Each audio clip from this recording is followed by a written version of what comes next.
Hi everyone, this is Hema Raj Designer. Hema Raj designer Kannada YouTube ಚಾನಲ್ಗೆ ಆತ್ಮೀಯವಾದಂತಹ ಸ್ವಾಗತ ಸ್ನೇಹಿತರೆ. 3 ಮಂತ್ಸ್ ಫ್ರೀ ಫ್ಯಾಷನ್ ಡಿಸೈನಿಂಗ್ ಕ್ಲಾಸಸ್ಗಳನ್ನ ಕಂಡಕ್ಟ್ ಮಾಡ್ತಾ ಇದ್ದೀನಿ. ಯಾರಿಗೆಲ್ಲ ಇಂಟ್ರೆಸ್ಟ್ ಇದೆ ನನ್ನ ಒಂದು ಚಾನಲ್ನ ಸಬ್ಸ್ಕ್ರೈಬ್ ಮಾಡ್ಕೊಳ್ಳಿ, ಲೈಕ್ ಮಾಡಿ, ಶೇರ್ ಮಾಡಿ. ಇವತ್ತಿನ ಟಾಪಿಕ್ ಬಂದು stitching.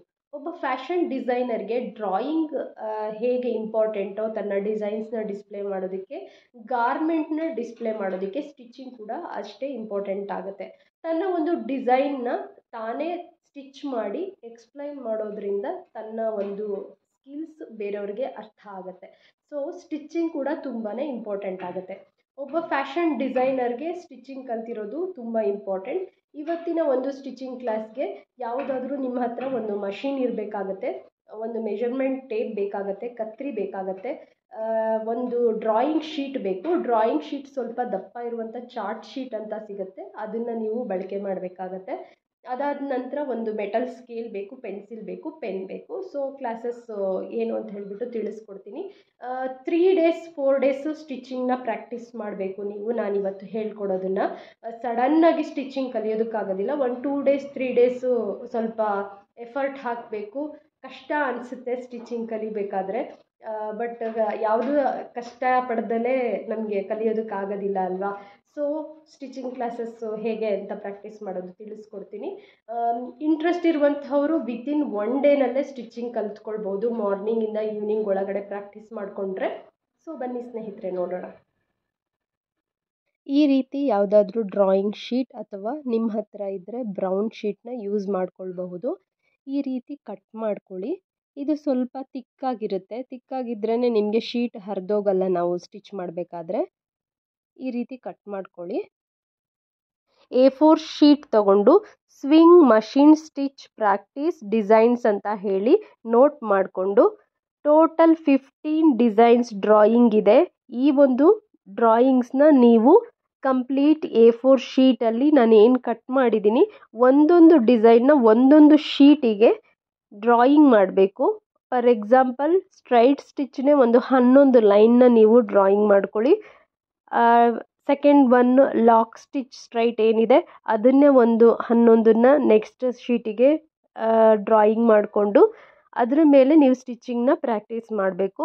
First one straight stitch, second one lock straight stitch, third one curve stitch, deep curve stitch, fifth one zigzag stitch, sixth one deep zigzag stitch, seventh one square stitch,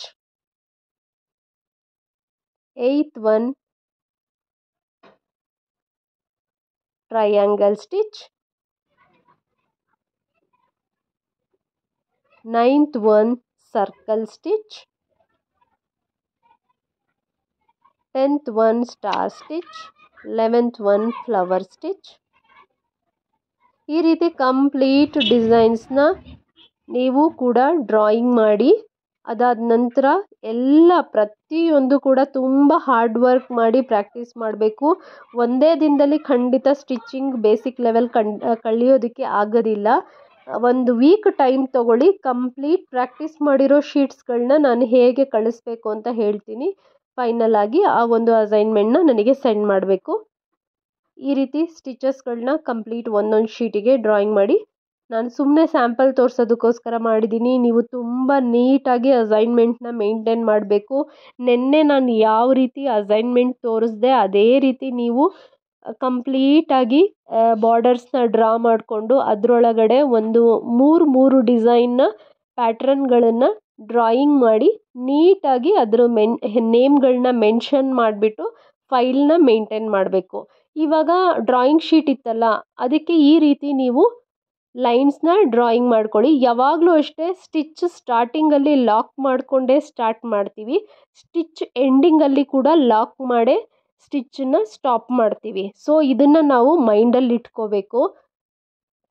starting stitch ಮಾಡಬೇಕಾದ್ರೆ ಸ್ಟ್ರೈಟಾಗಿ ಮಾಡ್ಕೊಂಡು ಹೋಗಿ 1 line 2 line. ನಿಮಗೆ practice ಮಾಡೋಕ್ಕೆ ತುಂಬ time ಬೇಕಾಗುತ್ತೆ. At least ಒಂದೊಂದು ಡಿಸೈನ್ನ ಒಂದು 4 sheet ಅಷ್ಟು ಪ್ರಾಕ್ಟೀಸ್ ಮಾಡಬೇಕು. ಈ ರೀತಿ ಲೈನ್ ಯಾಕೆ ಹಾಕ್ಕೊಳ್ಳೋದು ಅಂತ ಹೇಳಿದ್ರೆ ನಮ್ಮ ಒಂದು ಸ್ಟಿಚ್ಚಿಂಗ್ ಲೈನ್ಸ್ ಏನಿರುತ್ತೆ ಅದು ಸ್ಟ್ರೈಟಾಗಿ ಬರಬೇಕು ಅಂತ ಹೇಳಿಬಿಟ್ಟು ನಾವು ಈ ರೀತಿ ಪ್ರಾಕ್ಟೀಸ್ ಮಾಡ್ಕೊಳ್ತೀವಿ. ಇಲ್ಲ ಅಂತ ಹೇಳಿದ್ರೆ ನಮಗೆ ಕಲಿಯೋದಕ್ಕೆ ಕಷ್ಟ ಆಗುತ್ತೆ. ಒಂದು ವೈಟ್ ಶೀಟ್ ತೊಗೊಂಡು ನೀನು ಸ್ಟ್ರೈಟಾಗಿ ಸ್ಟಿಚ್ ಮಾಡು ಅಂತ ಹೇಳಿದ್ರೆ ಅದು ಸ್ಟ್ರೈಟಾಗಿ ಖಂಡಿತ ಬರೋದಿಲ್ಲ. ಅದರಿಂದ ಸ್ಟಾರ್ಟಿಂಗ್ ನಾವು ಈ ರೀತಿ ಲೈನ್ಸ್ನ ಹಾಕ್ಕೊಂಡೇ ಡ್ರಾಯಿಂಗ್ ಮಾಡ್ಕೊಳ್ಬೇಕು.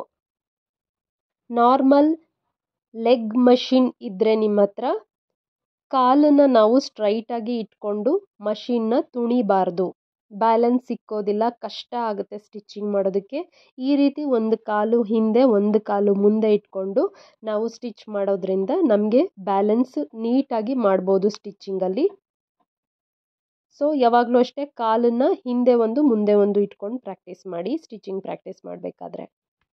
ಹ್ಯಾಂಡ್ ವೀಲ್ ಏನಿರುತ್ತೆ ಅದು ರೈಟ್ ಸೈಡಿಗೆ ಟರ್ನ್ ಆಗಬೇಕು, ಬ್ಯಾಕ್ ಸೈಡ್ ಬರಬಾರ್ದು. ಅದು ರಾಂಗ್ ಪ್ರೊಸೀಜರ್ ಆಗುತ್ತೆ. ಸ್ಟಾಪ್ ಮಾಡಿದ್ರೂ ಕೂಡ ಬ್ಯಾಕಿಗೆ ಹೋಗಬಾರ್ದು. ಎರಡೂ ವೀಲ್ಗಳು ಬ್ಯಾಕ್ ಸೈಡಿಗೆ ಟರ್ನ್ ಆಗಬಾರ್ದು.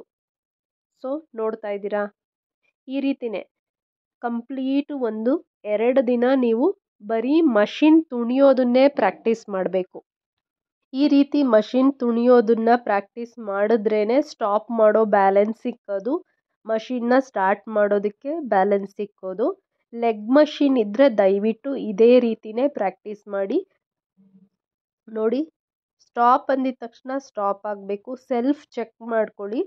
ತುಣಿತಾ ತುಣಿತಾ ಆಟೋಮೆಟಿಕ್ಕಾಗಿ ಸ್ಟಾಪ್ ಮಾಡಿ. ಬ್ಯಾಕ್ ಸೈಡ್ ಹೋಗಬಾರ್ದು ವೀಲ್, ನಮ್ಮ ಸೈಡೇ ರೈಟ್ ಸೈಡಿಗೆ ಟರ್ನ್ ಆಗಬೇಕು. ಎರಡೂ ವೀಲ್ಗಳು ಅಷ್ಟೇ. ಕಂಪ್ಲೀಟ್ ಇದನ್ನು ನೀವು 1 ದಿನ ಪ್ರಾಕ್ಟೀಸ್ ಮಾಡಬೇಕು. ಸ್ವಲ್ಪ ಕೈಕಾಲೆಲ್ಲ ನೋವಾಗುತ್ತೆ, ಸೊ ಏನೂ ಆಗಲ್ಲ. ಸೆಕೆಂಡ್ ಡೇನೂ ಸ್ವಲ್ಪ ನೋವಾಗುತ್ತೆ, ಟಯರ್ಡ್ ಆಗುತ್ತೆ. ಒಂದು 4-5 ಡೇಸ್ ನೀವು ಇದೇ ರೀತಿ ಪ್ರಾಕ್ಟೀಸ್ ಮಾಡಿದ್ಮೇಲೆ ಆಟೋಮೆಟಿಕ್ಕಾಗಿ ಸ್ಟಿಚ್ಚಿಂಗ್ ತುಂಬ ಚೆನ್ನಾಗಿ ಪ್ರಾಕ್ಟೀಸ್ ಮಾಡ್ಬೋದು. ಕಂಟಿನ್ಯೂಸ್ 1 ದಿನ ನೀವು ಇದೇ ರೀತಿ ಮಷಿನ್ನ ತುಣಿದ್ಬಿಟ್ಟು ಪ್ರಾಕ್ಟೀಸ್ ಮಾಡಬೇಕು. ಲೆಗ್ ಮಷಿನ್ ಇದು. ಸೊ ನಾನು ನೀಡಲ್ನ ಹಾಕ್ಕೊಳ್ತಾ ಇದ್ದೀನಿ. ಥ್ರೆಡ್ ಏನು ಹಾಕಬಾರ್ದು, ಜಸ್ಟ್ ನೀಡಲ್ನ ಇನ್ಸರ್ಟ್ ಮಾಡಿಬಿಟ್ಟು ಸ್ಟಿಚ್ಚಿಂಗ್ನ ಸ್ಟಾರ್ಟ್ ಮಾಡಿ. ನೀವು ಬ್ರೌನ್ ಶೀಟ್ ಇದ್ದರೆ ಬ್ರೌನ್ ಶೀಟು, ಇಲ್ಲ ಡ್ರಾಯಿಂಗ್ ಶೀಟಲ್ಲಿ ಏನು ನಾವು ಡ್ರಾಯಿಂಗ್ಸ್ನ ಡ್ರಾ ಮಾಡಿದ್ವಿ ಅಲ್ವಾ, ಅದ್ರ ಮೇಲೆ ಇವಾಗ ನಾವು ಸ್ಟಿಚ್ಚಿಂಗ್ ಮಾಡ್ಕೊಳ್ತಾ ಹೋಗಬೇಕು. ಸ್ಟಿಚ್ಚಿಂಗ್ ಮಾಡಬೇಕಾದ್ರೆ ಬಾಬಿನ್ ಕೇಸ್ನ ತೆಗಿಬೇಕು. ಈ ಪಾಯಿಂಟ್ನ ನೆನ್ಪಿಟ್ಕೊಳ್ಳಿ. ಬಾಬಿನ್ ಕೇಸ್ ಹಾಕಿ ಸ್ಟಿಚ್ಚಿಂಗ್ ಮಾಡಬಾರ್ದು. ಹ್ಯಾಂಡ್ ವೀಲ್ ಏನಿರುತ್ತೆ ಅದು ರೈಟ್ ಸೈಡಿಗೆ ಟರ್ನ್ ಆಗೋ ರೀತಿ ನಿಧಾನವಾಗಿ ಮೊದಲು ಶೀಟ್ ಮೇಲೆ ನೀಡಲ್ನ ಪ್ರೆಸ್ ಮಾಡ್ಕೊಳ್ಳಿ. ಅದಾದಮೇಲೆ ಲೈನ್ಸ್ ಮೇಲೆ ನಿಧಾನವಾಗಿ ಸ್ಟಿಚ್ ಮಾಡ್ಕೊಳ್ತಾ ಹೋಗಬೇಕು. ಇದೇ ರೀತಿಯೇ ಪ್ರತಿಯೊಂದು ಶೀಟಲ್ಲೂ ಕೂಡ ನೀವು ಇದೇ ರೀತಿ ಪ್ರಾಕ್ಟೀಸ್ ಮಾಡಬೇಕು. ಏನು ನಾನು ಮಾರ್ಕ್ ಮಾಡಿದ್ದೀನಿ ಅದು ಲಾಕ್ ಸ್ಟಿಚ್ಚು, ಅಂದರೆ ಯಾವುದೇ ಒಂದು ಸ್ಟಿಚ್ಚಿಂಗ್ ಸ್ಟಾರ್ಟ್ ಮಾಡಬೇಕಾದ್ರೆ ಎಂಡ್ ಮಾಡಬೇಕಾದ್ರೆ ಲಾಕ್ ಮಾಡ್ಕೊಳ್ತೀವಿ. ನಾವು ಫ್ಯಾಬ್ರಿಕ್ ಅಂತ ಫೀಲ್ ಮಾಡಿಕೊಂಡೇ ಸ್ಟಿಚ್ ಮಾಡಬೇಕು. ಸ್ಟಾರ್ಟಿಂಗ್ 1-2-3 ಲೈನು ಸ್ಟ್ರೈಟಾಗೆ ಮಾಡ್ಕೊಳ್ಳಿ, ನಿಮಗೆ ಬ್ಯಾಲೆನ್ಸ್ ಸಿಕ್ಕಬೇಕು. ಅದಾದ ನಂತರ ನೀವೇನು ಮಾಡಬೇಕು ಅಂತ ಹೇಳಿದ್ರೆ ಲಾಕಿಂಗ್ ಮಾಡಿ ಸ್ಟಿಚ್ನ ಕಂಟಿನ್ಯೂ ಮಾಡಬೇಕು, ಲಾಕಿಂಗ್ ಮಾಡಿ ಸ್ಟಿಚ್ನ ಸ್ಟಾಪ್ ಮಾಡಬೇಕು.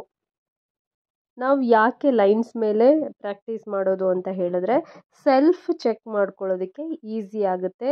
ನಮ್ಮ ಒಂದು ಸ್ಟಿಚ್ ಲೈನ್ಸ್ ಏನಿರುತ್ತೆ ಅದು ಬಟ್ಟೆ ಮೇಲೆ ನಾವು ಸ್ಟಿಚ್ ಮಾಡಿದಾಗಲೂ ಕೂಡ ಸ್ಟ್ರೈಟ್ ಆಗಿರುತ್ತೆ. ಬ್ಯಾಕ್ ಸೈಡ್ಗೆ ಟರ್ನ್ ಮಾಡಿದಾಗ ಎಕ್ಸಾಕ್ಟ್ ನೀವು ಲೈನ್ ಹಾಕಿರುವಂತಹ ಸ್ಟಿಚ್ಚು ಬ್ಯಾಕ್ ಸೈಡ್ ಕೂಡ ಸ್ಟ್ರೈಟ್ ಆಗಿದೆಯಾ ಅಂತ ಚೆಕ್ ಮಾಡ್ಕೋಬೇಕು. ಚೆಕ್ ಮಾಡಿ ಅದು ರಾಂಗ್ ಆಗಿದ್ದರೆ ನೀವೇ ಸೆಲ್ಫ್ ಚೆಕ್ ಮಾಡಿ ಸರ್ಕಲ್ನ ಹಾಕ್ಕೊಂಡು ಮತ್ತೆ ಲೈನ್ನ ಡ್ರಾಯಿಂಗ್ ಮಾಡಬೇಕು. ನೋಡಿ, ಇಲ್ಲಿ ಮಿಸ್ಟೇಕ್ ಆಗಿರೋದು ಕ್ಲಿಯರ್ ಆಗಿ ಕಾಣಿಸ್ತಾ ಇದೆ. ಸೊ ನಾನು ಸ್ಟಿಚ್ಚಿಂಗ್ ಸರಿ ಇಲ್ಲ ಅಂತ ಹೇಳಿದ್ರೆ ಬ್ಯಾಕ್ ಸೈಡು ನಾವು ಚೆಕ್ ಮಾಡೋದಕ್ಕೆ ಈಸಿ ಆಗುತ್ತೆ. ಮತ್ತು ನೀವು ಅದನ್ನು ಪ್ರಾಕ್ಟೀಸ್ ಮಾಡಬೇಕು. ಎಲ್ಲ ಡಿಸೈನ್ಸ್ನೂ ಕೂಡ ಇದೇ ಥರ ಮಾಡಬೇಕು. ಕೆಲವೊಂದು ಡಿಸೈನ್ಸಲ್ಲಿ ಟ್ರಿಕ್ಸ್ ಇದೆ. ನಿಮಗೆ ಮಾಡೋಕ್ಕಾಗಿಲ್ಲ ಅಂತ ಹೇಳಿದ್ರೆ, ಏನಾದರೂ ಕಷ್ಟ ಅನಿಸಿದ್ರೆ ಕಮೆಂಟ್ ಮಾಡಿ ತಿಳಿಸ್ಕೊಡ್ತೀನಿ. ನೋಡಿ, ಇಲ್ಲಿ ತುಂಬ ಕರ್ವ್ ಇರೋ ಲೈನ್ನ ಸ್ಟಿಚ್ ಮಾಡ್ತಾ ಇದ್ದೀನಿ. ಬಟ್ ಇದರಲ್ಲೂ ಕೂಡ ಲಾಕಿಂಗ್ ಮಾಡಿಕೊಳ್ಳೇಬೇಕು. ಲಾಕ್ ಮಾಡ್ದಲ್ಲೇ ಯಾವುದೇ ಸ್ಟಿಚ್ಚು ಮಾಡಬಾರ್ದು. ಸ್ಟಾರ್ಟಿಂಗು ಲಾಕಿಂಗ್ ಸ್ಟಿಚ್ ಮಾಡಿಬಿಟ್ಟು ನಂತರ ಕಂಟಿನ್ಯೂ ಮಾಡ್ಕೊಂಡು ಹೋಗಬೇಕು. ಪ್ರತಿಯೊಂದು ಡಿಸೈನ್ಗೂ ಕೂಡ ಈ ಥರ ಟ್ರಿಕ್ನ ಯೂಸ್ ಮಾಡಬೇಕು. ಮೊದಲು ಲಾಕ್ ಮಾಡ್ಕೊಳ್ಳಿ, ಆಮೇಲೆ ನಿಧಾನವಾಗಿ ಪೇಪರ್ನ ಮೂವ್ ಮಾಡ್ತಾ ಸ್ಟಿಚಿಂಗ್ ಮಾಡ್ಕೊಳ್ತಾ ಹೋಗಬೇಕು. ತುಂಬ ಇಂಪಾರ್ಟೆಂಟ್ ಫ್ರೆಂಡ್ಸ್, ಈ ಒಂದು ಡಿಸೈನ್ ಸ್ಟಿಚಿಂಗ್ಸ್ನ ನೀವು ಪ್ರಾಕ್ಟೀಸ್ ಮಾಡಿಲ್ಲ ಅಂದರೆ ಫಿನಿಶಿಂಗ್ ಮೆಥಡ್ ಏನಿರುತ್ತೆ ಸ್ಟಿಚಿಂಗಲ್ಲಿ ತುಂಬ ಪೂರ್ ಆಗಿರುತ್ತೆ, ಕ್ವಾಲಿಟಿ ಚೆನ್ನಾಗಿರಲ್ಲ ಸ್ಟಿಚಿಂಗ್ ಕ್ವಾಲಿಟಿ. ಈ ಒಂದು ಸ್ಟಿಚ್ಗಳನ್ನೆಲ್ಲ ತುಂಬ ನೀಟಾಗಿ ಪ್ರಾಕ್ಟೀಸ್ ಮಾಡಿ, ಮತ್ತು ಇದನ್ನು ಫ್ಯಾಬ್ರಿಕ್ಕಲ್ಲಿ ಸೇಮ್ ಇದೇ ರೀತಿ ಪಾಂಪ್ಲಿನ್ ಫ್ಯಾಬ್ರಿಕ್ ತಗೊಂಡು ಕಟ್ ಮಾಡಿ ಇದೇ ರೀತಿ ಡ್ರಾಯಿಂಗ್ನ ಮಾಡಿ ಥ್ರೆಡ್ ಹಾಕ್ಕೊಂಡು ಸ್ಟಿಚಿಂಗ್ನ ಪ್ರಾಕ್ಟೀಸ್ ಮಾಡಬೇಕು. ಅದಕ್ಕಿಂತ ಮುಂಚೆ ನಾವು ಪೇಪರ್ನೇ ಫ್ಯಾಬ್ರಿಕ್ ಅಂತ ಹೇಳಿ ಫೀಲ್ ಮಾಡ್ಕೊಂಡು ಸ್ಟಿಚ್ ಮಾಡೋದ್ರಿಂದ ಫ್ಯಾಬ್ರಿಕಲ್ಲಿ ನಾವು ಏನಾದರೂ ಮಿಸ್ಟೇಕ್ ಮಾಡೋದನ್ನು ಕಂಡುಹಿಡಿಬೋದು. ಮೊದಲೇ ಸ್ಟಿಚಿಂಗ್ ಪ್ರಾಕ್ಟೀಸ್ ಪೇಪರಲ್ಲಿ ಮಾಡ್ಕೊಂಡಿದ್ರೆ ಫ್ಯಾಬ್ರಿಕ್ ಮೇಲೆ ಮಾಡೋದಕ್ಕೆ ಈಸಿ ಆಗುತ್ತೆ. ಯಾವುದೇ ರೀತಿ ಸ್ಟಿಚಿಂಗ್ ಗೊತ್ತಿಲ್ಲ, ಬೇಸಿಕ್ ಲೆವೆಲ್ ಸ್ಟಿಚಿಂಗ್ ಪ್ರಾಕ್ಟೀಸ್ ಅಂದರೆ ಇದೇ ರೀತಿ ಇರುತ್ತೆ. ಯಾವುದೇ ಫ್ಯಾಷನ್ ಡಿಸೈನರ್ ಆಗಿರ್ಬೋದು, ಕಾಲೇಜ್ಗಳಲ್ಲಾಗಿರ್ಬೋದು, ಸ್ಟಾರ್ಟಿಂಗ್ ಈ ರೀತಿ ಒಂದು ಸ್ಟಿಚಸ್ನ ಪ್ರಾಕ್ಟೀಸ್ ಮಾಡಿಸೇ ನಿಮಗೆ ಸ್ಟಿಚಿಂಗ್ ಕಲಿಯೋದು.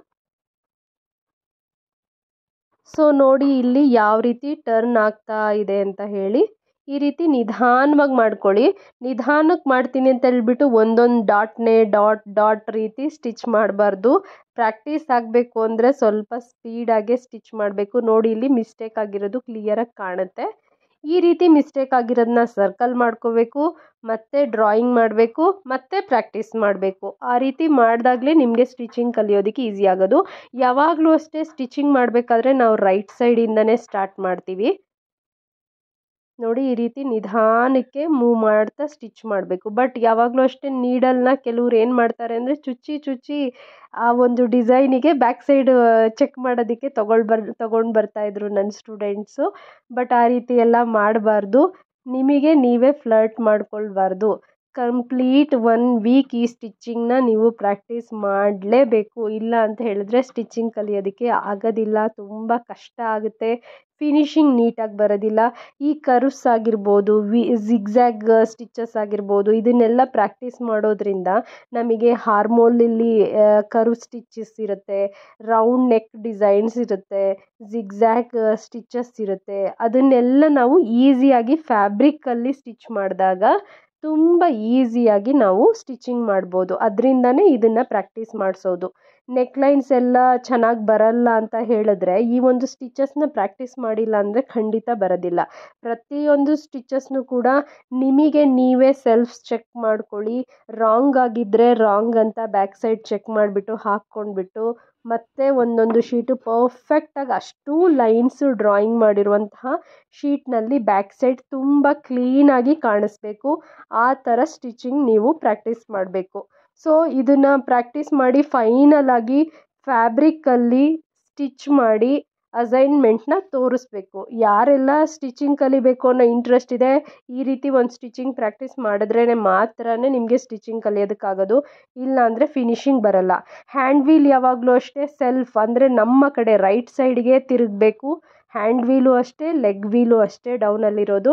ನೋಡಿ ಇದು ಸ್ಟಾಪ್ ಮಾಡಿದ್ರೂ ಕೂಡ ಬ್ಯಾಕ್ ಸೈಡ್ ಹೋಗಬಾರ್ದು. ಆ ರೀತಿ ನೀವು ಪ್ರಾಕ್ಟೀಸ್ ಮಾಡ್ಕೋಬೇಕು. ಈ ರೀತಿ ಸ್ಟ್ರೈಟಾಗಿ ಕಾಲಿಟ್ಕೋಬಾರ್ದು. ಬ್ಯಾಲೆನ್ಸಿಂಗಿಗೆ ಈ ಥರ ಹಿಂದೆ ಒಂದು ಮುಂದೆ ಒಂದು ಇಟ್ಕೋಬೇಕು. ಅಸೈನ್ಮೆಂಟ್ಗಳನ್ನ ಮಾಡಿ ಆದಷ್ಟು ಅವತ್ತಿನ ವರ್ಕ್ನ ಅವತ್ತೇ ಕಂಪ್ಲೀಟ್ ಮಾಡೋದಕ್ಕೆ ಟ್ರೈ ಮಾಡಿ. ನೆಕ್ಸ್ಟ್ ಕ್ಲಾಸಲ್ಲಿ ಮೀಟ್ ಮಾಡ್ತೀನಿ.